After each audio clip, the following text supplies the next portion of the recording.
Welcome to Specialty Specific Coding.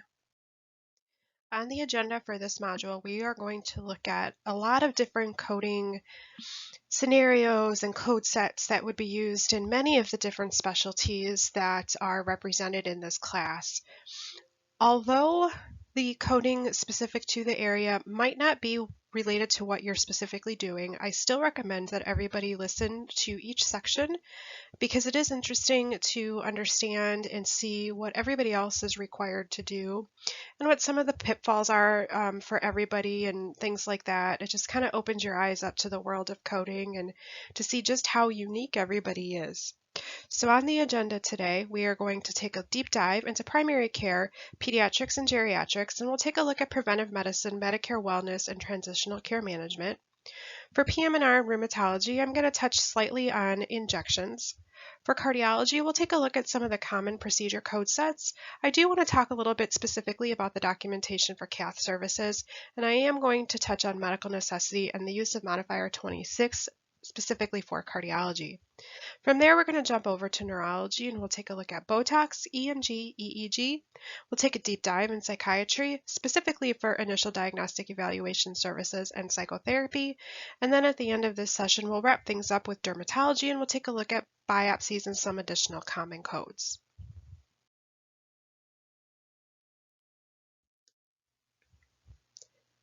So let's go ahead and shift gears of talking about primary care medicine, and let's take a look at some common procedure codes that are reported in both the PM&R and rheumatology areas.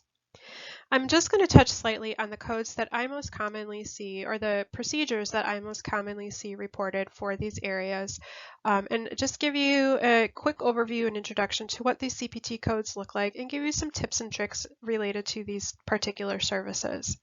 The other thing that I do want to mention for our PM&R folks within this module is that under the neurology section, I am going to talk in more detail about Botox. So please make sure that you stay tuned for the Botox section as well. So the first series of codes that I have on the screen are tendon and trigger point injections. There are two codes for tendon sheath injections and then two codes for trigger point injections. So when we look at our tendon sheath injections, we've got 20550, which is injection of a single tendon sheath or ligament. And then we've got 20551 is an injection for single tendon origin or insertion. So please note the difference in descriptions on these CPT codes because that is going to make a big difference for what you select from a billing perspective. Most oftentimes, especially in the PM&R arena, my providers bill 20551. Then for trigger points, we have two different CPT codes under here. We've got 20552, which is injection single or multiple trigger point, one or two muscles. And then we have 20553, single or multiple trigger points, three or more muscles. The one thing I do want to point out here is that you're only going to bill one or the other. And what's key here is documenting how many muscles or trigger points that you are actually injecting. If you are injecting two trigger points or two muscles, we will report 20552. If you report one muscle or trigger point, we will still report 20552. If you are injecting three or more muscles, regardless of the areas on the body that you are injecting these muscles, we will report 20553. So if you have 4 muscles, 5 muscles, etc., if you're injecting on the back, on the arm, on the leg, wherever it might be, we are only going to report 20553 when there are 3 or more sites injected. These services cannot be quantity billed or line item billed. They are billed based on the total number of trigger points or muscles that have been injected. So please keep that in mind, because a lot of times I will have providers that will try to bill multiple units of 20552 or 553, and that will result in denials. The next area that I want to quickly touch on are our joint injections. And this will impact both PM&R and rheumatology as I see these services provided in both areas. This may actually also hold true for some of our primary care providers as well, if you're going to be doing joint injections in the office, because I do have some primary care providers that do joint injections. So I think it's good information for everybody to have. There are a total of 6 CPT codes that are available for joint injections, and the codes are going to be selected based on the type of joint or size of joint injected, and then did you do the injection with or without ultrasound. So if we are doing a arthrocentesis or an aspiration for a small joint with ultrasound, we would actually bill 20604. If we are doing that injection without ultrasound, we would bill 20600, which is the most common code that I see used for those small joints. If we are injecting an intermediate joint, if we are doing this service with ultrasound, it would be 20605. If we are injecting an intermediate joint without ultrasound, it would be 20605. And then finally, we have our large joint, which is probably the most common injection that we use, as this is the injection code that you would use for your knee and hip. And again, those are the two most common joints I see injected in all of my different practice sites. So if we were doing a large joint injection with ultrasound, we would code 20611. If we are doing a large joint injection without ultrasound, we would do 20610. Now, a couple of things I do want to mention about these codes. Some of our payers do not accept and reimburse for the joint injections that are ultrasound guided. A few payers have actually deemed that the ultrasound guidance for a joint injection is considered not medically necessary or experimental. So in those cases, what we will actually do is bill the CPT code without the ultrasound, just so that we do get reimbursement for the service that was provided, at least for the injection. If you continue to bill with the ultrasound code, so let's say if you're doing a knee and you code 20611, the payer is going to deny that claim in full and you may have to write it off and not get paid for any of the service, which is why we've elected to just go ahead and bill the 20610 for the injection itself. Another thing I want to mention here is to make sure in your documentation you include the site of the injection and the laterality of the injection, as both are equally important. If you are doing bilateral injections, so let's just stick with the knees, if you're doing a bilateral injection on the knee, you can report the 20610 for both instances of the injection. That's also going to depend on the payer requirements, how they want you to report that on the claim. So for Medicare, for example, if we do a bilateral knee injection, we would report 20610 with a modifier 50 to say that it was bilateral. You would be paid at 150% of the fee schedule. If we are billing to Blue Cross Blue Shield, however, they want us to report bilateral procedures on separate line items with the modifier LT and RT. So on that claim, we would see 20610 RT for the right and 20610 LT for the left. And of course, you always want to make sure, please make sure that the laterality is documented and the ICD-10 code selected matches the laterality that you have documented. Oftentimes, I will see providers document that they did an injection on the left, and they will select the diagnosis code that indicates the procedure was done on the right. If you have a mismatch of diagnosis code and CPT code modifier reported, the payer will reject the claim. So please make sure that you pay very close attention to that and get that right on the initial claim submission. So that's really all I have for PM&R and rheumatology. Again, those are the most common procedures, and we will dive into Botox in a little bit as well. So I do want to shift gears, and I want to talk a little bit and touch on some of the cardiology services that we most commonly see documented and billed for within at least my practice. And of course, this is going to vary depending on the type of cardiology or the specialty area in cardiology that you go into. And it's going to depend a little bit on the services that you ultimately end up providing.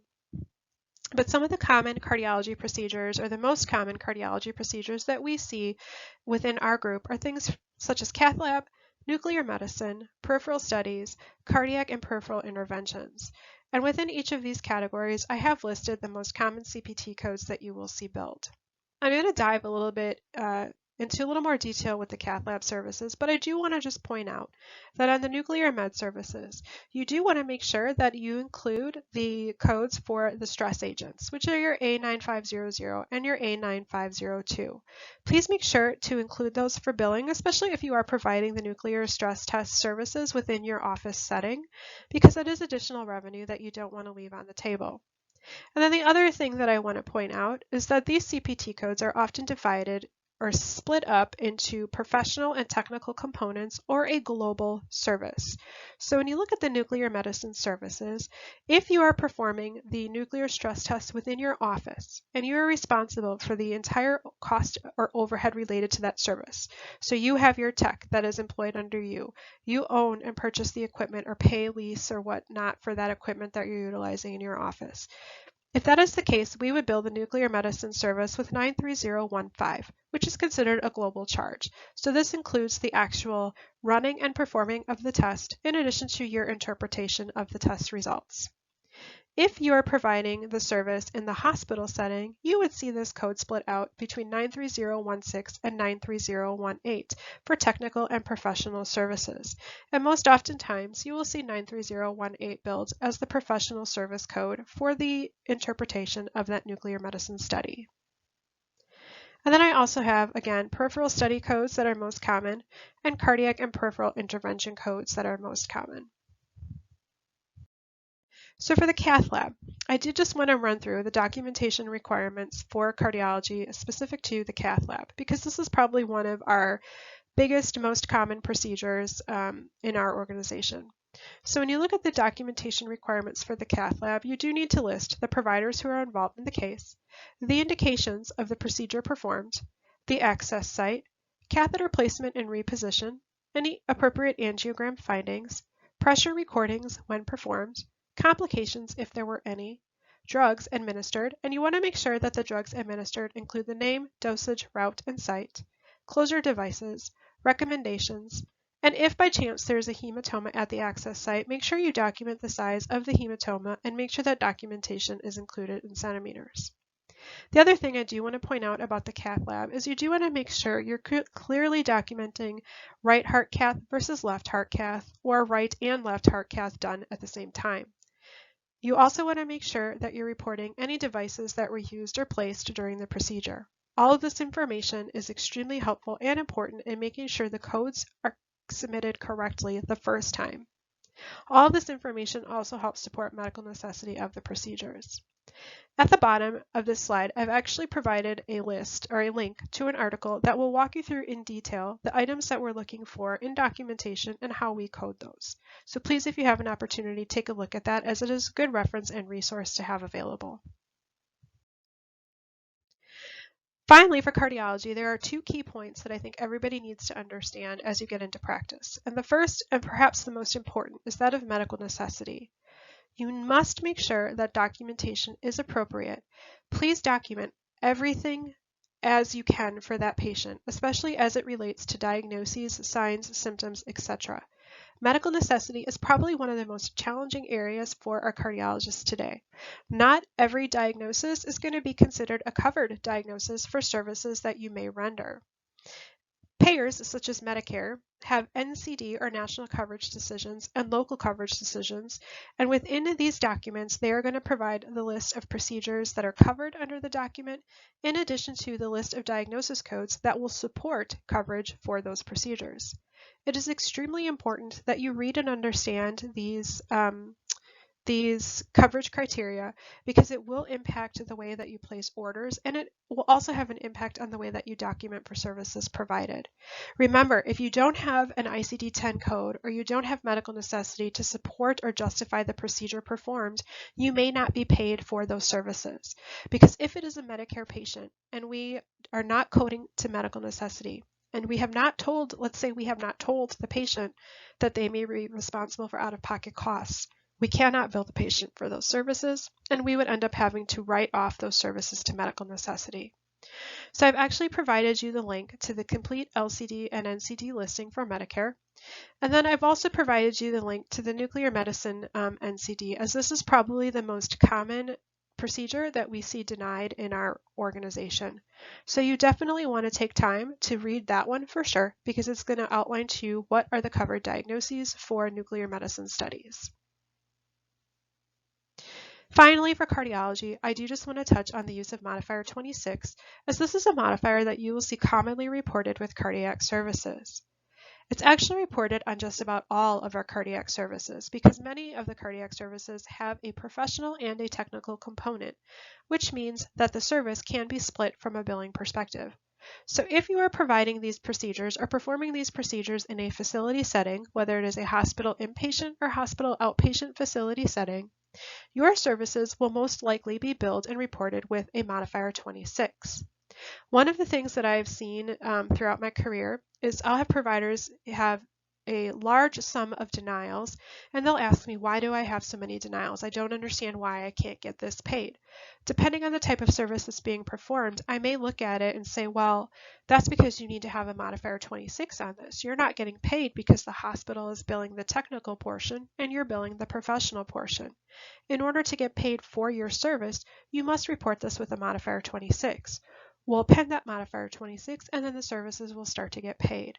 So please remember that for most diagnostic imaging studies or diagnostic studies, therapeutic procedures that fall under the realm of cardiology, those services will have both a professional and technical component, and most, if not all, will require that you bill the professional component only with a modifier 26. However, if you are providing the service in full in your office, such as a nuclear medicine study, then you would not be required to report with modifier 26, and those claims are typically billed with a place of service 11.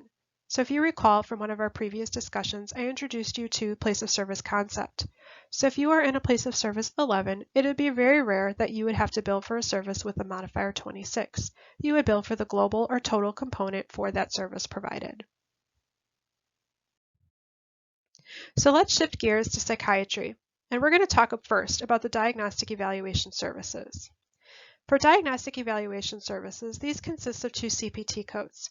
And I do just want to mention here that I think providers can use these codes interchangeably with your consultation codes.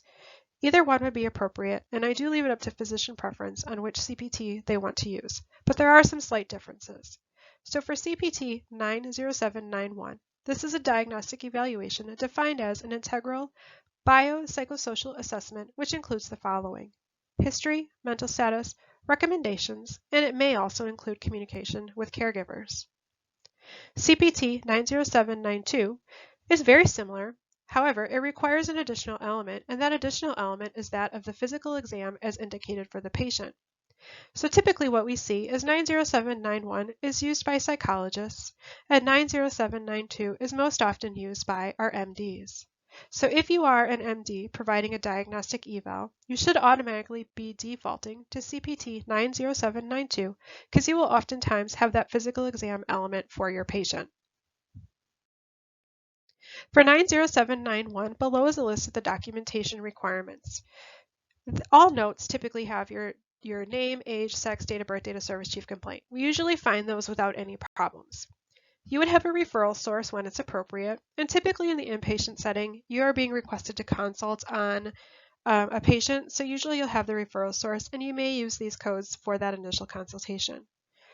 You would have your time involved documented, pertinent history for that patient, pertinent past psychiatric history, pertinent medical history, including past family social, patient mental status exam and symptoms, appropriate risk factors, functional assessments, initial treatment plan, long-term goals, anticipated treatment duration, and then any therapeutic techniques and approaches. For 90792, you have all of those previous elements discussed, in addition to the following: your physical exam elements, review of appropriate medications, review and ordering of lab and other diagnostic studies, and non-mental health diagnoses as applicable. Remember, those non-mental health diagnoses are not required, but you may mention them as medication management may play into that. When psychotherapy is planned and there is a diagnosis of dementia, confusion, or any type of impaired cognition, documentation should indicate that the patient consents to and is able to participate in and benefit from psychotherapy. So please make sure that if you are going to plan psychotherapy as a part of that treatment plan, that these elements are documented, especially for those patients that have any of those mentioned: dementia, confusion, or impaired cognition. If they are impaired and cannot actively participate in the psychotherapy, medical necessity would be questioned. So let's jump over to psychotherapy. Psychotherapy is defined by CPT as treatment of mental illness and behavior disturbances in which the physician or other allied healthcare professional, through definitive therapeutic communication, attempts to alleviate the emotional disturbances, reverse or change maladaptive patterns of behavior, and encourage personality growth and development. These CPT codes include ongoing assessment and adjustment of psychotherapeutic interventions and may include involvement of informants in the treatment process. The CPT code range for psychotherapy is 90832 through 90838. These may be billed alone or they may be add-on codes. So the billed alone codes are 90832, 90834, and 90837. The add-on codes, which are traditionally billed with an additional evaluation and management service code, are 90833, 90836, and 90838. One of the things that I'd like to point out about these two codes is that typically your psychologists, again, would bill the codes in the range of 90832, 34, and 37, as those codes don't include medical evaluation and management services. Our MDs will typically bill the 90833, 36, and 38 codes in addition to an evaluation and management service code if performed on the same day. However, our MDs may bill from either of these two code sets. It's truly going to depend on what you're seeing the patient for and how you're treating them that day. If there are evaluation and management medical services performed on the same day as the psychotherapy service, you should document and bill for both your evaluation and management service in addition to the psychotherapy. Psychotherapy services are timed-based codes, so you absolutely want to make sure that you document the total time spent providing the psychotherapy to the patient. Here are some documentation requirements that we may see in a psychotherapy note. One of the things I do want to state about psychotherapy notes is that it's up to the organization on how they want to treat these notes. Some organizations may decide to keep psychotherapy notes separate from the patient's electronic health record, so we may not be able to find this documentation in the record, and that's fine. So just keep that in mind and follow up with your organization to see what their policy is on the handling and treatment of psychotherapy notes. But again, the psychotherapy notes, I think, are pretty similar to what we talked about for the diagnostic evaluation notes, so I won't read through these line by line.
Let's take a look at some coding guidelines for radiology.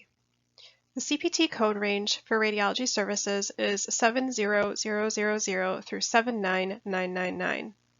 This range contains the following CPT categories: diagnostic imaging, which are your basic x-rays, CTs, MRIs, diagnostic ultrasound, radiologic guidance, which is used primarily in the OR, at the bedside, fluoroscopy, those types of things, breast mammography, bone and joint studies, radiation oncology, and nuclear medicine.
From a coding perspective, I did want to talk about ultrasounds of the abdomen and the retroperitoneum.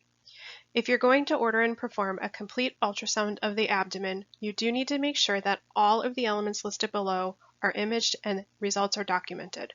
So we're looking at the liver, gallbladder, and common bile duct, pancreas, spleen, kidneys, upper abdominal aorta, and inferior vena cava.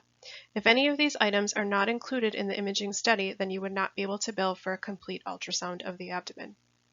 A complete ultrasound of the retroperitoneum includes the kidneys, abdominal aortic, and common iliac artery origins, inferior vena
Some key coding tips to keep in mind for radiology. The reason for service or pre-service diagnosis should always be listed in the report. If at all possible, please avoid the terms such as rule out, probable, or suspected. When you're talking about physician service billing, we would not be able to bill out a rule out MI. We would have to report diagnoses such as chest pain. You want to make sure that you use the terms like pain, injury, swelling, or related chronic conditions. We'd like to code the diagnosis as specific as possible. Clearly document and verify the correct number of views are captured on the report. When you look at the CPT codes for x-rays, a lot of them will say 2 views, 3 views, 4 views, etc. You do want to make sure that this is in the report so that we can code that CPT code to the highest level of specificity to maximize reimbursement. Document laterality. This is a must. Anytime we have a bilateral body part that you are imaging, you must please make sure you document the laterality. Document use of contrast where appropriate because CPT codes will be dependent upon with contrast or without contrast. Familiarize yourself with payer policies related to radiologic services, specifically medical necessity policies. When we talk about high dollar imaging such as CT, MRI, MRA, there are strict medical necessity policies by payer that must be met in order to have reimbursement. Understand when to bill for the global, technical, or professional component only of a procedure. In most cases, radiologists will bill for the professional component only of CPT codes, and we report those with modifier 26. If you're reading images for a facility or you're reading images for another physician practice, you're typically going to see your claims billed with a modifier 26.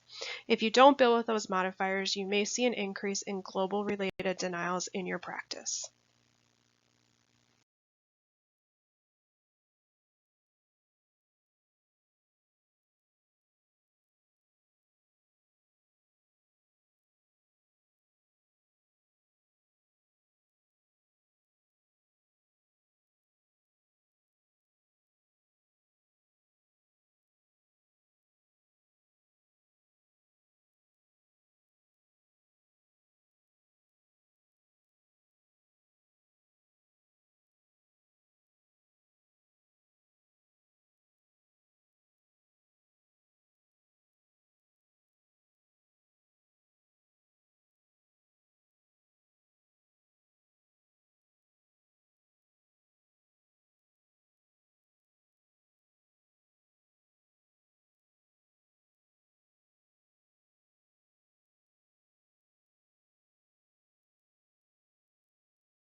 The last topic for discussion in this presentation is orthopedic surgery.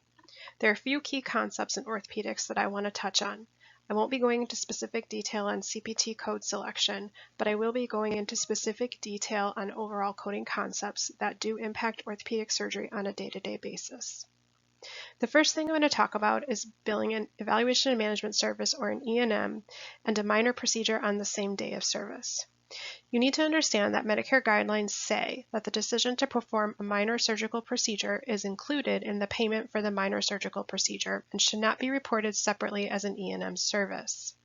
This is key, something you need to understand because more and more payers are denying this practice today. However, if a significant and separately identifiable E&M service unrelated to the decision to perform the minor surgical procedure is performed, it is separately reportable, and you would use a modifier 25 on the E&M to designate this. When can you bill for both the E&M and a procedure? You can bill for these when the evaluation of the symptom, condition, or problem leads to the decision to perform the procedure, and this is clearly documented in the medical record. Typically, we would see this occur on a new patient visit or consultation, or in the instance where the patient has a new problem that you haven't addressed in the past, and then you perform a procedure. If the patient presents to the office for the evaluation of a problem completely unrelated to the procedure, then you can bill for both the E&M and the procedure. Please note that in this case, typically the diagnosis codes reported on the E&M and the procedure will be different.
Let's review some examples of when you may bill an E&M and a minor procedure on the same day.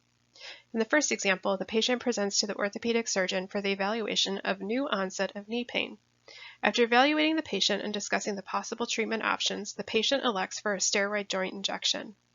In this case, because you evaluated a new problem, the knee pain, and discussed the treatment options with the patient, which led to the decision to do the injection, you would bill both the E&M, appended with modifier 25, and the joint injection. A patient presents for a scheduled appointment of a series of knee injections. During the course of the visit, the patient now inquires about a new complaint of right shoulder pain. The physician evaluates the shoulder pain and instructs the patient on a conservative treatment plan of ice, heat, and ibuprofen. Again, in this instance, you would bill the E&M appended with modifier 25 with the diagnosis of right shoulder pain, and the joint injection would be billed separately with the diagnosis of knee pain.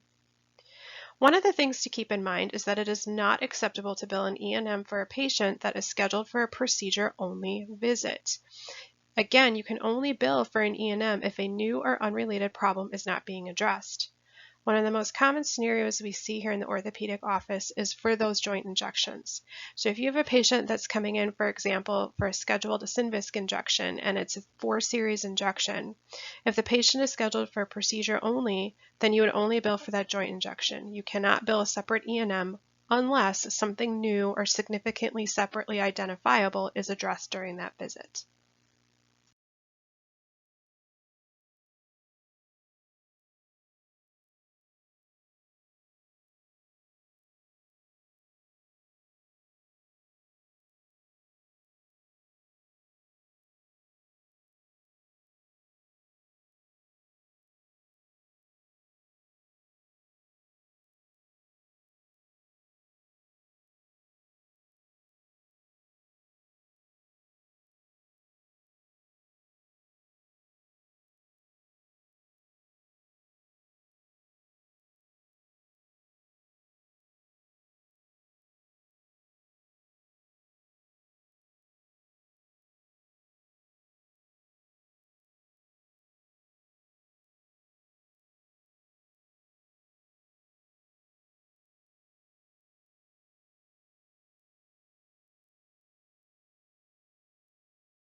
The next concept I want to touch on, and we did touch about this in our coding overviews or coding essentials session, is the concept of the global surgical package.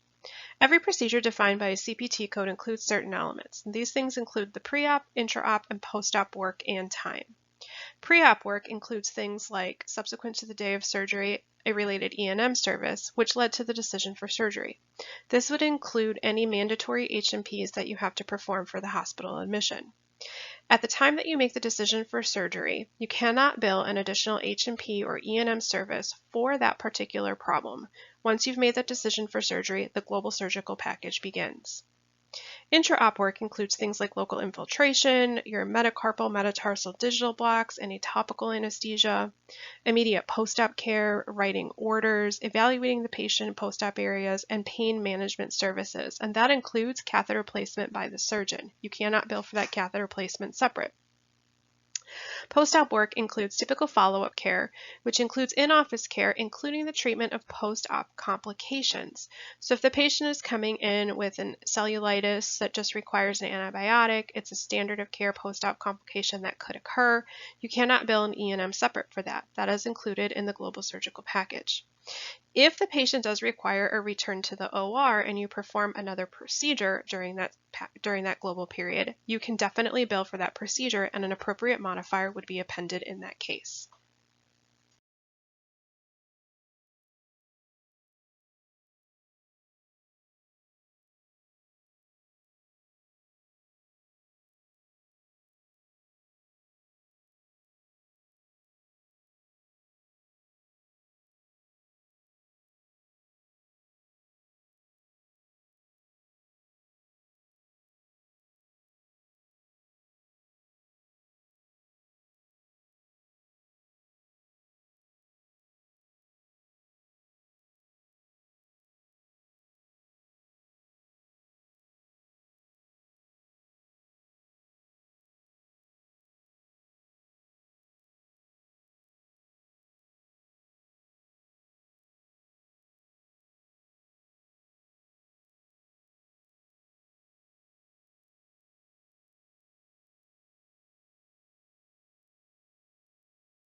Finally, the last element I want to talk about for orthopedic surgery is NCCI coding rules. NCCI stands for National Correct Coding Initiatives, which is something that's established and maintained by CMS. NCCI coding rules includes a combination of narrative guidelines and code-specific procedure-to-procedure edits. The goals of these edits is to define how payers will reimburse for services, in place to prevent inappropriate unbundling of services. They cannot always be overridden with a modifier. However, they could be overridden with a modifier when warranted. So when would you use a modifier? You would use a modifier if you're performing a procedure that's not typically included in another procedure, if you are performing a procedure or separate procedures through separate incisions, if you are performing separate procedures on separate areas of the body. Those are instances where you might be able to use a modifier 59 to appropriately unbundle for services. One of the things to keep in mind with NCCI coding rules is that they have been adopted by commercial insurance payers. So just because this is a CMS standard of coding, it doesn't mean that the commercial payers do not follow it. In actuality, commercial payers are following this, so we apply NCCI coding rules across all payer guidelines. It is vital to understand how these rules work in order to maximize your reimbursement. Like I said, you do want to make sure that you bill for all of the services that you can possibly bill for the services that are appropriate to bill for, use modifier 59 when it's appropriate, and make sure your documentation supports everything that you're billing for.